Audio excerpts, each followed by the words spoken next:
नमस्कार, मैं हूं मयूरी श्रीवास्तव। आप देख रहे हैं सी न्यूज भारत। वक्त हो गया है न्यूज बुलेटिन का, जिसमें हम जानेंगे कहां भारतीय स्टेट बैंक की तरफ से ऋण वितरण का आयोजन किया गया, कहां अधिकारियों के खिलाफ फूटा चेयरमैन का गुस्सा, कहां प्राचीन मंदिर धरेश्वर नाथ महादेव की सवारी के लिए जिला प्रशासन हुआ मुस्तैद। साथ ही जानेंगे कहां एक दिवसीय सत्संग का आयोजन हुआ। आइए इन सभी खबरों पर चर्चा करते हैं विस्तार से।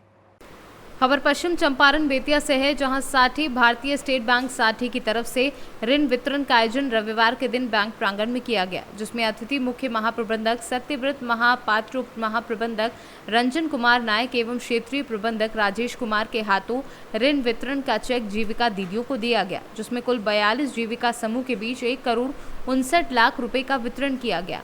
आयोजित शिविर में साठी शाखा के जीविका समूह के साथ चनपटिया AMY शिकारपुर तथा लौरिया शाखा AMY टिकुलिया के समूहों का स्वीकृति पत्र भी दिया गया। उक्त कार्यक्रम में मंच संचालक RBO के मुख्य प्रबंधक धीरज कुमार ने किया। कार्यक्रम की पूरी तैयारियां RBO के मुख्य प्रबंधक सुनील कुमार शर्मा की देखरेख में की गई। नमस्कार, मैं सत्यव्रत महापात्र, महाप्रबंधक भारतीय state bank of India state bank.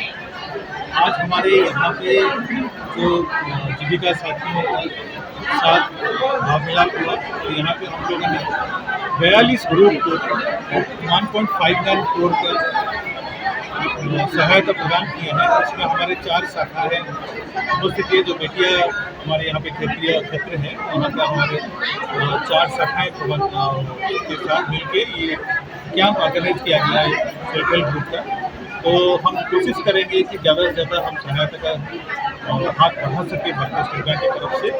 और मेरे साथ भी हमारे डीजी हैं श्री रंजन नायक और हमारे यहीं के रीजनल मैनेजर राकेश कुमार जी हैं। तो हमारे यही प्रयास रहेगा कि गांधी जी का पाँव जिस भूमि के स्पर्श हुआ था, चरण स्पर्श हुआ था, हम धन्य है इस भूमि को आके ज़्यादा से ज़्यादा डेवलपमेंट के लिए काम करेंगे, आगे और सहायता का हाथ बढ़ाएंगे, वही हम करते हैं। ये जो ऋण वितरण जो आज समारोह किया गया है, किनको दिया गया है?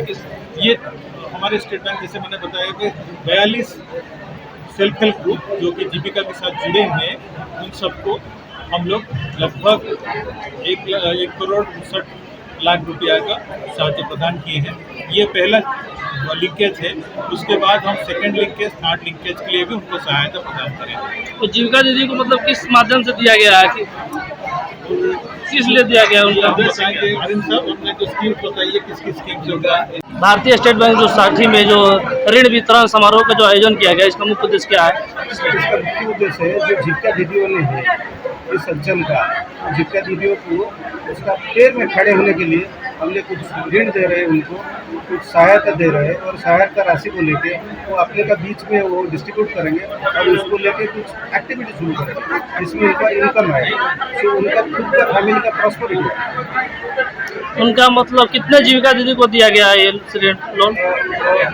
42 ग्रुप को दिया है आज, बट वो तो कंटिन्यूस प्रोसेस है। आज का दिन में हम 42 ग्रुप्स को दिया, अराउंड 1,59,000 के हमने डिस्ट्रीब्यूट किया, बट वो एक कंटिन्यूस प्रोसेस है। हर एक दिन, हर एक मंथ हम देते हैं उन लोगों को।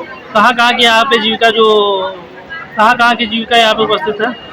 अभी 5 ब्रांच का जीविका दीदी, जो आसपास का जो 5 ब्रांच का जीविका दीदी है। आपका परिचय सर? मेरा नाम है रंजन नायक, मैं DG हूँ SBI का मुजफ्फरपुर। Thank you.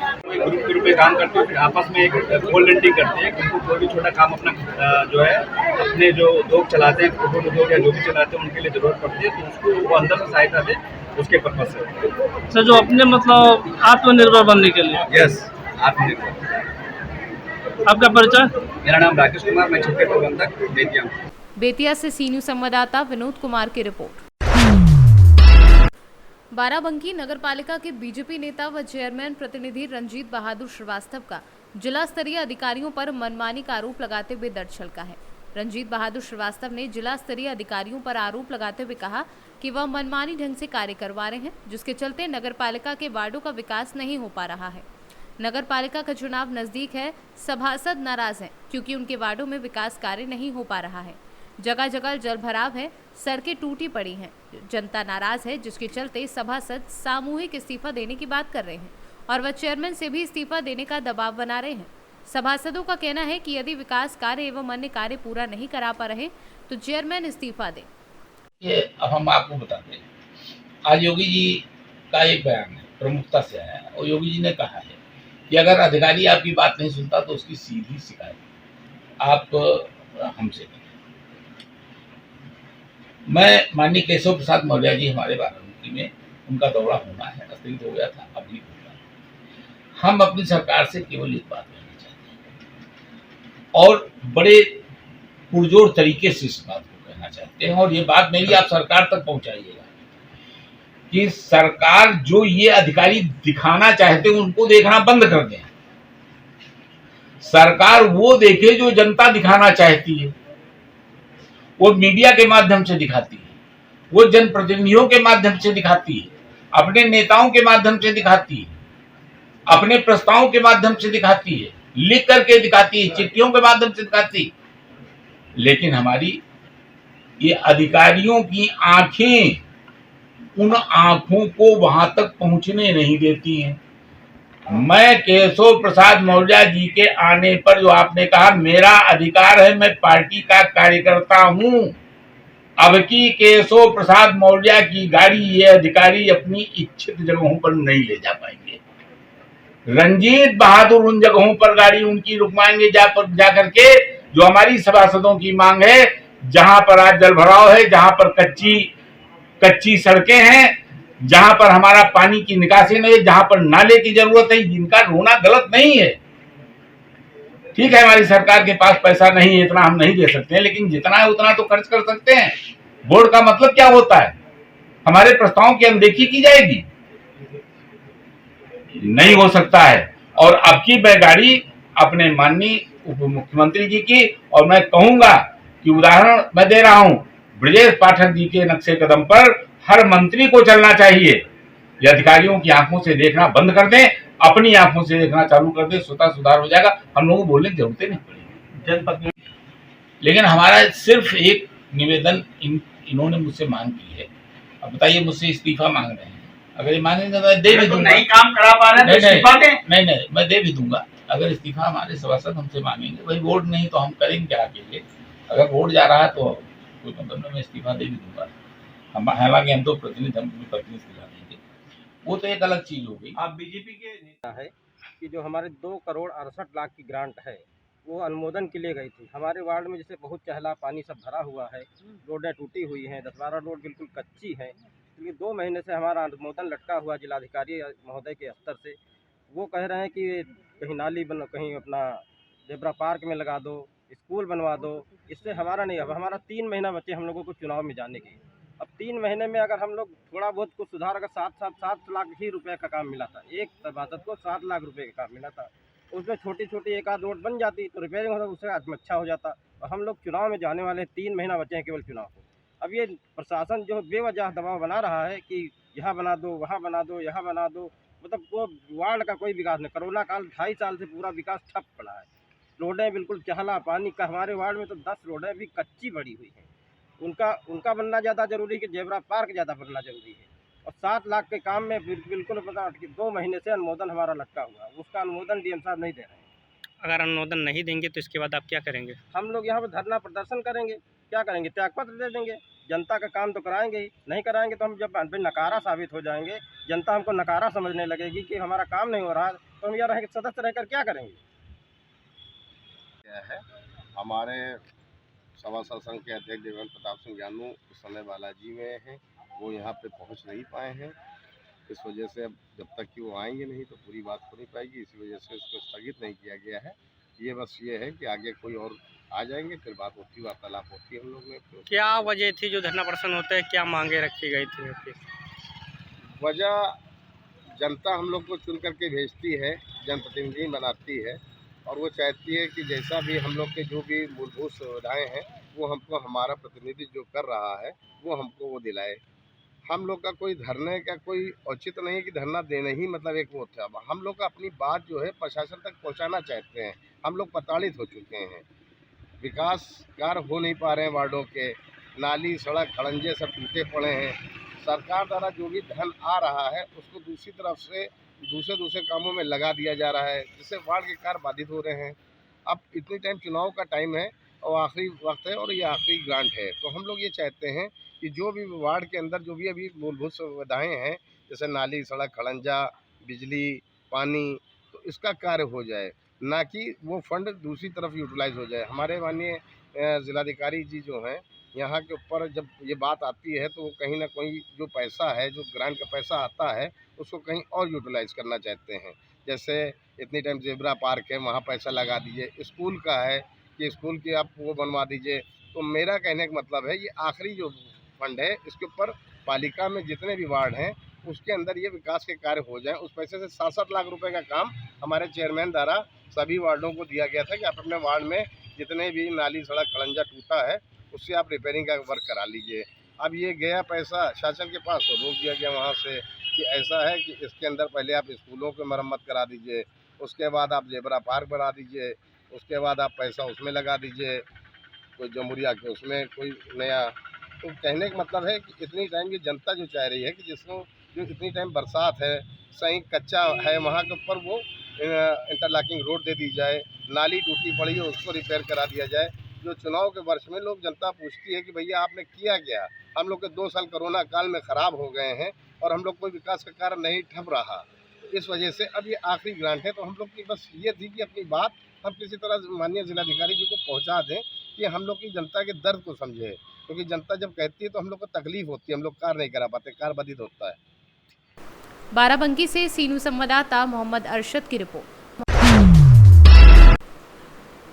कलधार जिला मुख्यालय के नगर में अति प्राचीन मंदिर धारेश्वर नाथ महादेव की सवारी निकलेगी। इस सवारी को लेकर धार जिला प्रशासन काफी मुस्तैद होता हुआ दिखाई दे रहा है। एक ओर जहां पुलिस प्रशासन चप्पे चप्पे पर पुलिस का इंतजाम सुरक्षा के लिए किया है, वहीं दूसरी ओर जिला प्रशासन के द्वारा अधिकारियों नगर में तैनात कर अलग अलग जवाबदारी आ रही है। धारेश्वर मंदिर के पुजारी के अनुसार कल सुबह 5 बजे से ही भगवान धारनाथ की पूजा अर्चना, महारुद्राभिषेक व महाआरती की जाएगी और उसके पश्चात शाम को भोलेनाथ की सवारी नगर भ्रमण पर निकलेगी। प्रतिवर्ष अनुसार इस वर्ष भी धारनाथ बाबा की शाही सवारी 26 धार में नगर भ्रमण के लिए निकलेगा। इस अवसर पर सुबह 5 बजे भगवान का नित्य कर्म, नित्य पूजन वगैरह होगा। तत्पश्चात महाआरती होगी सुबह 8 बजे। 8 बजे पश्चात रुद्राभिषेक का प्रयोजन रखा गया है 11 ब्राह्मणों के माध्यम से के द्वारा। तत्पश्चात शाम को भगवान की 4 बजे शाही सवारी प्रदोष काल के समय जो निकलती है नगर भ्रमण के लिए देवादिदेव की, उस समय संध्या आरती 4 बजे होगी। तत्पश्चात धारनाथ भगवान की शाही सवारी पालकी पूरे नगर में भ्रमण करेगी।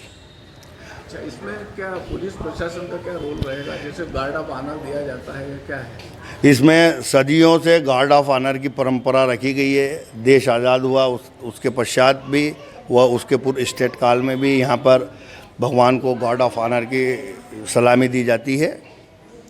और पहले तो यहाँ पे 21 तोपों की सलामी दी जाती थी, पर अब वो देश काल परिस्थिति बदल गई है तो अब गार्ड ऑफ ऑनर तक ही उसको सीमित रखा गया है। आपका नाम बताइए। पंडित श्याम सुंदर दुबे, धारेश्वर मंदिर प्रमुख पुजारी। धार से सीनू संवाददाता प्रकाश जोशी की रिपोर्ट। निचलौल विकासखंड के प्राथमिक विद्यालय पकड़ी भारतखंड में सत्यनारायण प्रजापति बूथ लेवल अधिकारी भाग संख्या 271 प्राथमिक विद्यालय पर विशेष अभियान के अंतर्गत रविवार को 10 बजे से 4 बजे तक मतदाता सूची में जिनका नाम है उन सभी मतदाताओं का नाम आधार कार्ड से लिंक किया जा रहा है। गाँव में जितने लोग मतदाता हैं जो बूथ पर नहीं आ रहे हैं उनके घर पर जाकर आधार से लिंक किया जाएगा। वहीं ग्रामीण बूथ लेवल अधिकारी के कार्यों की हमेशा सराहना करते हैं। किस प्रकार का कैंप लगा हुआ है यहाँ? सबसे पहले आपको धन्यवाद ज्ञापित करना चाहता हूँ कि आप हमारा विद्यालय पे कीमती समय निकाल के आप अपना हमारे विद्यालय पे आए। हम लोग बूथ लेवल अधिकारी सत्यनारायण प्रजापति माननीय जिलाधिकारी महोदय के आदेशानुसार 21/8/2022 को कैंप लगा है, जो निर्वाचन कार्ड में है। सभी मतदाताओं का आधार लिंक किया जा रहा है। जो हम लोग यहाँ पे मोबाइल से ही उनका जो लोग आ रहे हैं अपना लेके आधार कार्ड उनका मोबाइल से ही हम लोग लिंक कर दे रहे हैं। जो लोग फोटो कॉपी देते हैं, सर्वर नहीं चलता, वो लोग पार्ट टाइम हम लोग अपने घर पे बैठ के कर देते हैं। ये विशेष अभियान के तौर पे चल रहा है। एक डेट लगा था 7 तारीख को, फिर आज 21 तारीख को लगा, फिर नेक्स्ट डेट में लगेगा, फिर नेक्स्ट डेट में हम लोग बैठ के आधार लिंक करने का काम करेंगे। अच्छा, अब तक कितने लोगों का हो चुका है? अभी तक हमारे बूथ से आज के डेट में करीब 150 से ज़्यादा लोगों का एकत्रित किया गया है। सर्वर न चलने की वजह से सबका लिंक नहीं हो पाया है। जैसे सर्वर चलेगा सबका अपडेट किया जाएगा। ठीक। महाराजगंज से सी न्यूज़ संवाददाता अरुणेश कुमार गुप्ता की रिपोर्ट। झालावाड़ शहर के इंद्रप्रस्थ होटल में 1 दिवसीय सत्संग का आयोजन किया गया, जिसमें एलईडी प्रोजेक्टर के माध्यम से संत रामपाल महाराज के मंगल प्रवचन दिखाए गए, जिसमें राजस्थान के कोटा, बूंदी, बारां, झालावाड़ सहित मध्य प्रदेश से भी कई श्रद्धालुओं ने भाग लिया। सत्संग के दौरान संत के मंगल प्रवचन से प्रभावित होकर कई लोगों ने संत से नाम दीक्षा ग्रहण की। राजस्थान से सी न्यूज़ संवाददाता भगवान सिंह राजावत की रिपोर्ट। आगरा जनपद के विकासखंड एतमादपुर क्षेत्र के गांव पिपरिया में पीताम्बर सिंह लोधी के संयोजन में पूर्व मुख्यमंत्री व पूर्व राज्यपाल उत्तर प्रदेश सरकार स्वर्गीय श्री कल्याण सिंह जी बाबूजी की प्रथम पुण्यतिथि बड़े ही धूमधाम से मनाई गई, जिसमें क्षेत्र के श्रद्धांजलि सभा में सभी वक्ताओं द्वारा बाबूजी कल्याण सिंह के जीवन से जुड़े स्मरण को याद किया गया और सभी सभा में सभी वक्ताओं द्वारा बाबूजी कल्याण सिंह को भारत रत्न से सम्मानित करने की मांग भारत सरकार से की गई। श्रद्धांजलि कार्यक्रम के दौरान दीवान सिंह वर्मा, पीताम्बर सिंह लोधी, केपी सिंह व अन्य लोग उपस्थित रहे। आज के कार्यक्रम के बारे में क्या कहना चाहोगे? आज जो है अपने प्रदेश के भूतपूर्व मुख्यमंत्री आदरणीय श्री कल्याण सिंह जी की प्रथम पुण्यतिथि के उपलक्ष्य में आज का ये कार्यक्रम आयोजित किया गया था और वास्तव में बड़ा भव्य कार्यक्रम रहा। और मैं समझता हूँ कि उन्होंने अपने प्रदेश में रहकर इतना साहसिक कार्य किया कि आज वो उस कार्य के वजह से अमर हो गए। उन्होंने जो रामलला पर कलंक का टीका लगा हुआ था बाबरी मस्जिद का, उसको ढा दिया, जबकि बरसों से खून खराबी होती आ रही थी। कोई इस प्रकार का साहसी स्टेप नहीं ले सका, लेकिन ये श्री कल्याण सिंह जी ने करके दिखाया और उस धब्बे को मिटा दिया। आज राम मंदिर जो बनने जा रहा है ये उन्हीं की देन है। और इसके अलावा उन्होंने वो अपनी गद्दी को तुरंत त्याग दिया। इस प्रकार के त्याग की पराकाष्ठा है। कोई मुख्यमंत्री रहकर अपनी गद्दी को तुरंत त्याग दे, तुरंत त्याग दिया। यानी कहने का मतलब ये है उनको गद्दी से भी कोई लोभ लालच नहीं था, है ना। इसके अलावा और भी उनके मुख्यमंत्रित्व काल में बोर्ड की जो परीक्षाएं हुई थी हाई स्कूल इंटर की, उसका रिजल्ट 14% आया। वो बिल्कुल पाक साफ रिजल्ट था। वो जो 14% पास हुए थे वही IAS PCS के लिए सक्षम हैं। आज स्थिति कुछ भिन्न है, जबकि उनके काल में ये स्थिति बहुत बढ़िया थी। उनका सुशासन था और उनके अखलाक था, कार्यकर्ताओं के प्रति, जनता के प्रति और विकास के प्रति वो समर्पित थे। ये परिचय जानना चाहिए। मैं राम प्रताप सिंह तोमर, व्यापार मंडल अध्यक्ष एतमापुर। आज किस तरह का कार्यक्रम आयोजित किया गया है, क्या कहना चाहिए? जो 21 अगस्त 2021 को हमारे बाबूजी हमारे बीच में नहीं रहे, उनकी प्रथम पुण्य तिथि यहाँ हमारे पीताम्बर सिंह लोधी जी के अध्यक्षता में समाहित हुई, जिसमें अपार भीड़ और लोगों ने अपना उत्साह जाहिर किया। बाबूजी के लिए एक शब्द आता है, त्याग से अमरत्व की ओर। यदि वो जिस समय बाबरी ढांचा राम मंदिर का जो कलंक था उसको नहीं मिटाया होता और मिटाने के बाद यदि वो कुर्सी से ही चिपके रहते तो शायद वो अमरत्व को प्राप्त नहीं होते। उन्होंने पूरी जिम्मेदारी अपने सिर पर लेकर के उन्होंने मुख्यमंत्री की कुर्सी को ठोकर मारते हुए एक साथ त्यागपत्र दिया और उस त्यागपत्र ने ही उनको जो है आज देश में नहीं बल्कि विदेशों में भी अमर बना दिया। ऐसे महान व्यक्तित्व को हम आज प्रथम पुण्यतिथि मनाने का कार्य किया और मैं चाहता हूं कि उनके पद चिन्हों पर चलते हुए मेरा भी जीवन इसी प्रकार से निकल जाए तो मैं अपने को धन्य समझूंगा। साथ ही हम सब लोग चाहते हैं कि बाबूजी कल्याण सिंह जी को भारत रत्न देने नवाया जाए। भारत सरकार से हम अनुरोध करते हैं, निवेदन करते हैं। वो बड़े नेता थे, भारतीय जनता पार्टी के लिए बहुत कुछ। परिचय जानना चाहेंगे आपको? मैं पीताम्बर सिंह लोधी, आज तक किस तरह का कार्यक्रम किया? ऐतपापुर नगर से भारतीय जनता पार्टी का उपाध्यक्ष हूँ। आज जो कार्यक्रम रखा है हमने बाबूजी की पहली पुण्यतिथि के अवसर पर, हम उनको बाबूजी को सबसे नमन करते हैं। बाबूजी ऐसे एक नेता थे जिन्होंने कभी राजनीति में जातवाद नहीं की। जो कहा वो किया। 6 दिसंबर 1992 के हीरो अब हम लोगों के बीच में नहीं है। ऐसे सदैव बाबूजी कल्याण सिंह जी, उनके कार्यकाल को याद किया जाए तो बहुत कुछ है। आप सब लोग जानते हैं, हमारे पहले भी वक्ता बता चुके हैं बाबूजी केपी सिंह जी। मैं तो यही कहूँगा कि बस हर साल इस तरीके से बाबूजी का पुण्यतिथि बनती रहे। अब आगे 5 जनवरी को उनका जन्मदिन है, उसकी भी तैयारी करेंगे हम लोग। ये बस। कहाँ से लोग आए हैं? ये लोग मेरे नगर के भारतीय जनता पार्टी के पदाधिकारी लोग हैं। आगरा से भी हैं, नगला हंसराज है, पिपरिया है, सादरा है, ऐतमापुर है, मितावली है, पूरा गोवर्धन है। बहुत सारी जगह के लोग आए हुए हैं। बहुत अच्छा रहा, मुझे बहुत अच्छा लगा। समाज के लोगों को अच्छा लगा। बाबूजी के मन को शांति होगी कि हमारा प्रोग्राम हुआ, इसलिए मैं। आगरा से सीनू संवाददाता विष्णु बघेल की रिपोर्ट। बुलंदशहर में अमरोहा सियाना गंगा पुल पर अप्रोच रोड के निर्माण का कार्य हुआ शुरू। अमरोहा जनपद की साइड का अप्रोच रोड का कुछ हिस्सा तेज बहाव में बह गया था। अप्रोच रोड की मरम्मत करने का काम किया गया शुरू। बुलंदशहर से सीनू संवाददाता नितिन सिंह राजपूत की रिपोर्ट।